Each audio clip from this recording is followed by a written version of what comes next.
So family members only answered questions with respect to the phase or phases of care they had experienced, hence why there's a different number for the different phases there.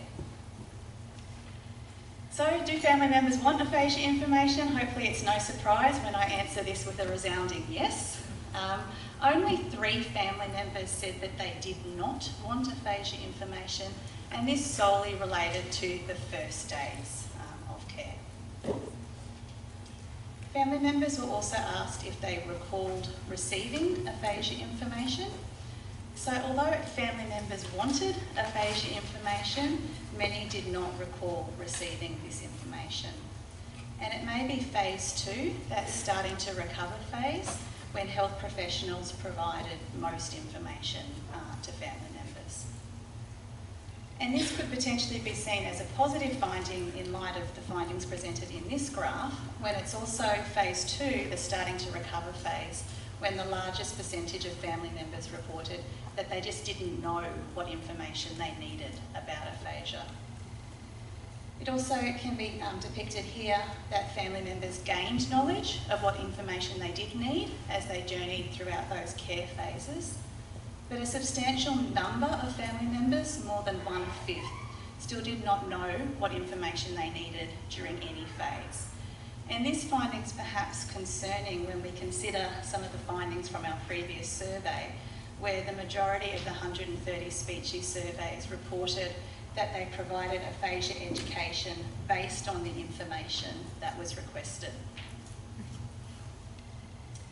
This graph shows here that family members did gain knowledge of who to contact for aphasia information as they journeyed throughout those care phases, but approximately 30% reported that they still did not know who to contact once settled at home.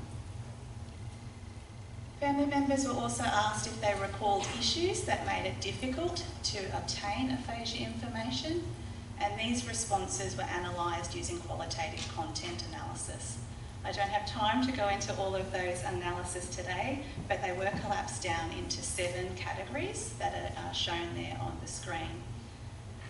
In the second category there, not knowing what aphasia information was available, there was one subcategory that came across all 5 phases, and this was not knowing the word aphasia made it difficult to get aphasia information. You can see some of those quotes.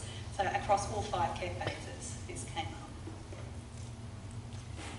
Our survey also asked family members for their preferences receiving information about 16 different topic areas.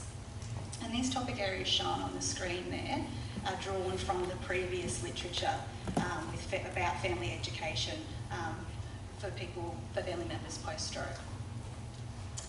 So of these 16 topic areas, the majority considered all topic areas useful across all 5 phases.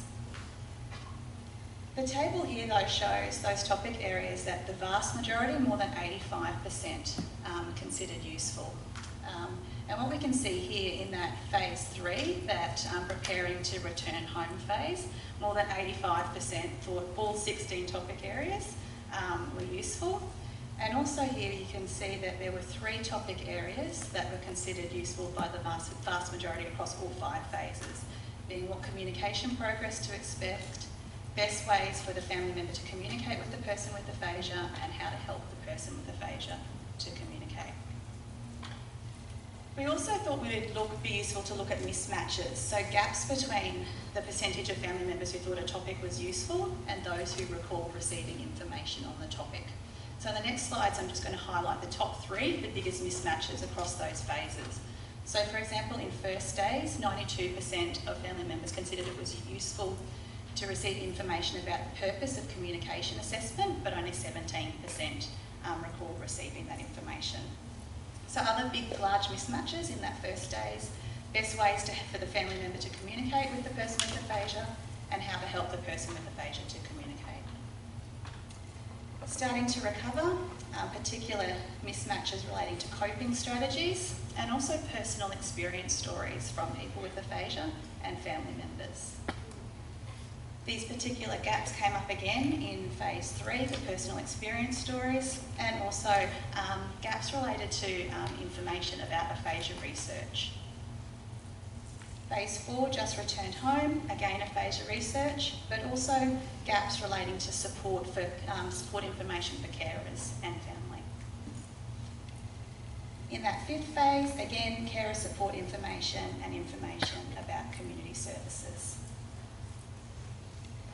And these findings were fairly consistent, congruent with the survey data from our previous survey with 130 speeches, where only 29% of the speech pathologists reported that they did routinely provide personal experience stories from people with aphasia, only 26% personal experience stories from family members, and 19% reported that they routinely provided information about aphasia research. In our survey, we also explored family members' preferences for different formats of information provision, and the 11 formats are listed there on the screen. The majority, more than 50%, considered all of these formats useful across all 5 phases, with the exception of just in those very first days, the formats there not considered to be as useful. Particular mismatches when we looked at the gaps. In the first days, particular gaps between considered useful and receiving related to written information modalities, face-to-face conversations, and information via wall posters, for example, on hospital walls. Phases 2, 3 and 4, particular gaps related to conversations with another person with aphasia, a family member of a person with aphasia, and in phase 4, being involved in research. Phase 5, involved in research again, receiving information via group education seminars, and again via connecting with other family members of people with aphasia. So just a few take-home summary messages as I conclude. Despite family members acknowledging that the early phases were an emotional period, the vast majority wanted aphasia information in all phases, including the first days. Family members also wanted information throughout the care phases, throughout the continuum of care, really highlighting that need for repeated information provision across the care phases. Whilst family members considered all 16 topic areas to be useful, there were 2 topic areas that more than 90% considered to be useful across all those five phases, and they being the best ways for family members to communicate with the person with aphasia and ways to help the person with aphasia to communicate.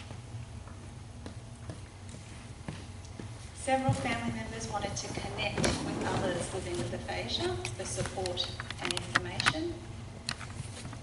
And hopefully no surprise to us here that family members reported that the term aphasia was often not used by health professionals, and that not knowing the word aphasia did make it difficult for them to access information across those care phases.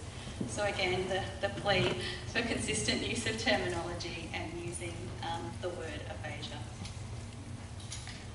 And it's hoped that by addressing the findings from these studies, we're going to work towards better meeting the information needs of family members living with aphasia. So thank you very much for your attention.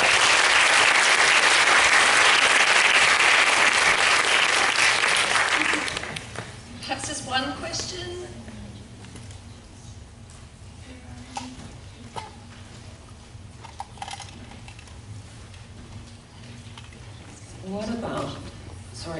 What about the people with aphasia? Have you asked them, or do you plan to ask them what they would like to know? Of course. I have asked a little bit in previous doctoral research, but yeah, we would very much like to go back and do. Survey wouldn't be the modality for collecting this information, but interviews and yeah, absolutely. Collected more previously on modality, so information about preference for format and modality rather than content areas. Yeah. Great. Thank you, Tanya.